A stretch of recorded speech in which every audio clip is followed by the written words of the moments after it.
그거 중심으로 영어 역량을 길러가는 게 더 중요시 된다. 이렇게 봐요. 미국 사람들이 교육 수준이 높고 교육에 관심이 있으면 반드시 외국어를 하게끔 합니다. 영어가 세상에서 가장 많이 쓰는 언어 중에 하나고 이러면은 뭐 특별히 다른 언어를 배울 필요가 없을 텐데. 교육부 평등을 만드는 정보 비대칭 부숴버리겠습니다. 남기정입니다. 백시영입니다.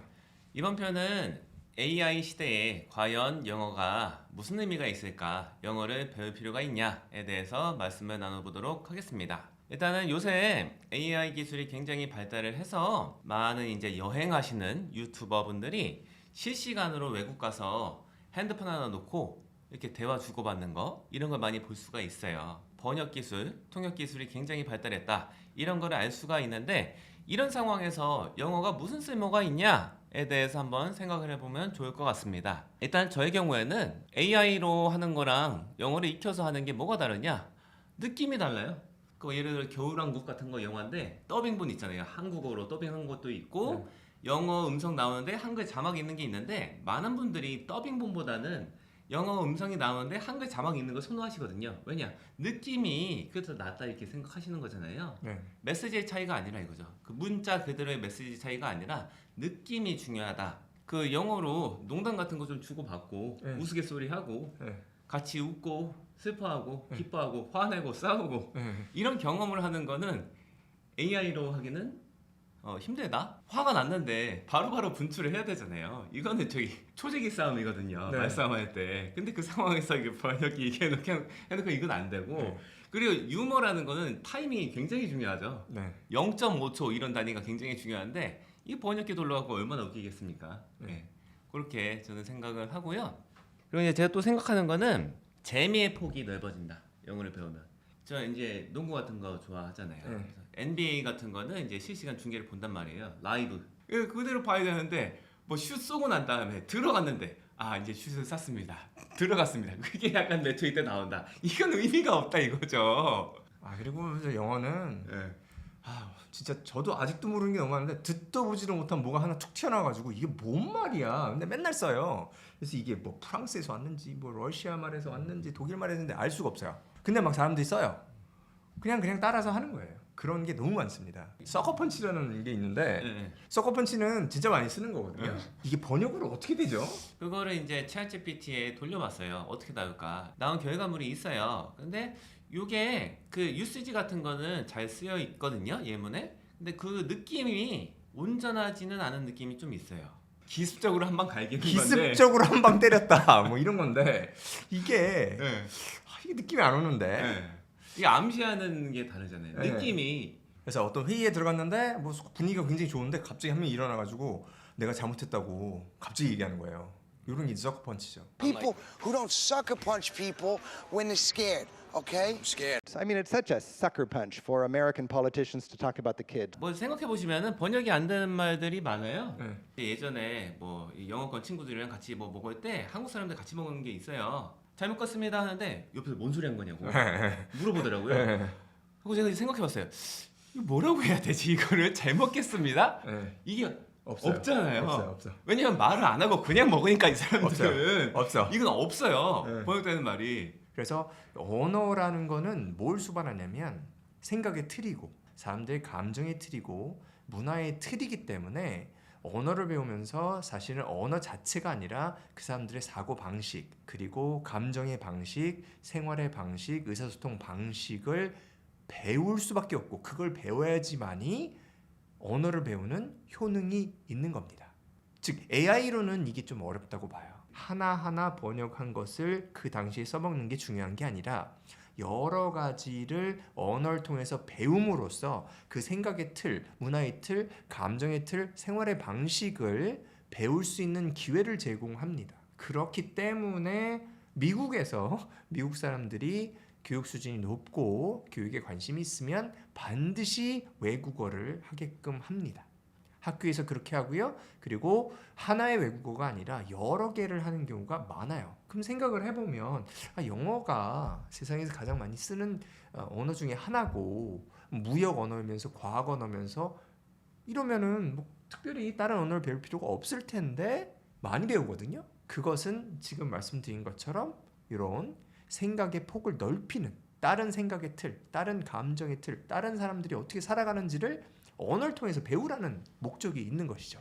그냥 뭐 지금 현대의 뭐 스페인 말, 뭐 프랑스 말을 배우는 게 아니라 고대 그리스어, 고대 로마어, 라틴어죠. 이거를 배워요. 그걸 배우고 그걸 통해서 글을 읽고 그 옛날 사람들의 생각이나 문화 양식이나 이런 거를 배웁니다. 그러면서 다른 나라 사람들이나 다른 문화를 만났을 때 이제 열려 있는 사고를 하게 되죠. 그야말로 저지멘털이 아니라 너는 이런 사람이야 이렇게 판단하는 게 아니라 understand 이해를 하는 능력을 이렇게 키워주죠. 그래서 영어를 배우는 거는 그런 의미가 또 있다 이렇게 생각을 합니다. 제가 이제 흥미로웠던 점은 뭐냐면은 그 영어권 특히 미국 이런 데서는 연인끼리 교제를 할 때 사귀자라는 말을 안 하더라고요.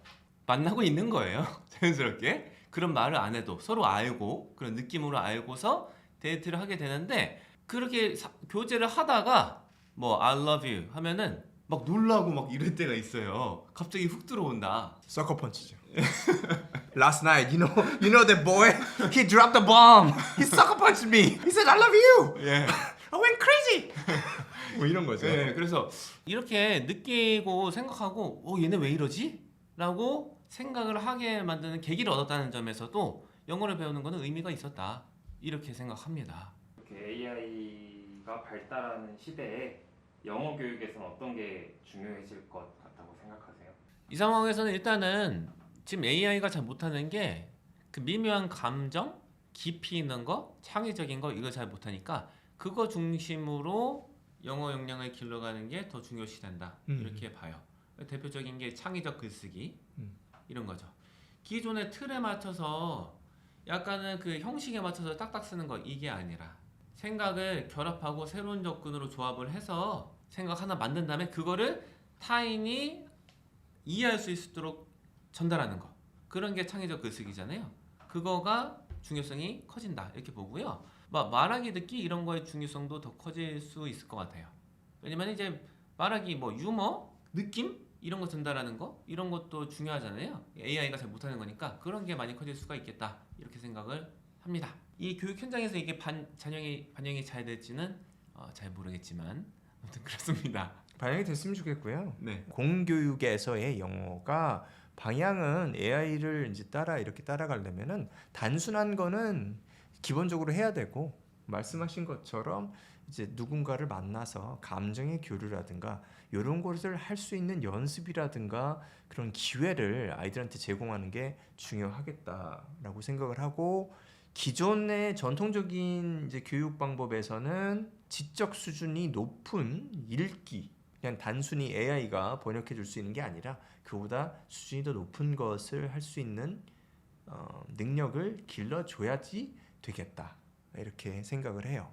지금 교육과는 좀 거리가 있는 것이죠. 지금 그 중고등학교 교육을 보면은 AI가 다 할 수 있는 거 많이 해요. 솔직히 말씀드리면은 대부분은 AI가 할 수 있는 건데 그걸 이제 하고 있는 거니까 변화 방향은 그 이상으로 갈 수 있는 기회를 아이들한테 줘야겠다. 저는 이렇게 생각을 해요. 저는 이제 AI가 발달했기 때문에 영어는 별로 배울 필요가 없다 이렇게 말씀하시는 분들에게 이런 말을 해주고 싶어요. 우리가 계산기, 컴퓨터 이게 있다고 해서 수학을 할 필요가 없냐? 그런 거랑 같은 맥락이다 이렇게 본다. 우리 저희 수학 배우는 거는 계산 이거 잘하려고 배우는 게 아니잖아요. 복잡한 수학 문제도 컴퓨터에 넣으면은 요새는 사진 찍어갖고 넣으면은 계산해줘요. 그런 시대니까 그 결과값을 얻기 위해서 하는 행위가 아니다. 이렇게 접근하시면은 뭐 괜찮을 것 같고요. 그래서 좀 생각을 해보면 AI가 있음으로써 한글로 된 뭐 특히 이제 과학이라든가 학구적인 분야에서 지금도 뭐 한글로 많이 쓰지는 않습니다. 예? 논문이라든가 뭐 책은 영어로 많이 내고 뭐 대학교 뭐 박사 과정에서 논문도 다 영어로 쓰고 다 그렇게 해서 이제 박사학위 땄고 이렇게 하는 경우가 많은데 더욱더 그렇게 돼요. 한글로의 과학, 문학 이런 지적인 컨텐츠는 오히려 적어질 가능성이 높습니다. 최소한 비율로는. 왜냐? 영어로 써 있어도 번역해서 AI로 이렇게 화면 간단한 거는 AI로 해가지고 번역해서 바로 한글로 볼 수 있잖아요. 그러니까 한글로 적어서 만들 필요가 없는 거죠. 그래서 오히려 영어는 더 많이 쓰게 될 가능성이 높아요. 저는 이제 부모님들이 아이들한테 이 정도는 해주셨으면 좋겠어요. 이 영어는 학교 성적을 받기 위해서만 하는 거는 아니다. 교과목으로서만 접근을 하고 학교 졸업하면은 거들떠도 안 보는 그런 대상은 아니다라는 거를 가이딩을 해주셨으면 좋겠다 이런 생각이 있어요. 물론 이제 아이들이 영어 시험 보고 이렇게 되면은 스스로 생각하기에는 학과목으로 접근을 하긴 할 텐데, 근데 이제 거시적인 그 바라보는 시각 같은 거는 영어는 그 이상의 의의가 있다 이렇게 알려주시면 좋고, 그거를 직접 스스로 느낄 만한 경험을 하게 해주시면 괜찮을 것 같다. 뭐 경험하는 방법은 영어권 사람들이랑 교류하든가, 이제 영어로 된 콘텐츠 같은 거 많이 접하는가, 영어로 된 글을 읽고서 감동을 느껴보든가, 영어로 자신의 그 생각이나 감정을 표출하면서 약간은 카타르시스 같은 걸 느껴보게 한다든가, 이런 경험을 접하게 해주시면은 아이들이 뭐 적어도 영어를 교과목으로만 여기지는 않을 것 같다 이렇게 봅니다. AI 시대에 영어를 배워야 하는가에 대해서 이야기를 나누어 보았습니다. 이 정도로 해볼까요? 네. 감사합니다.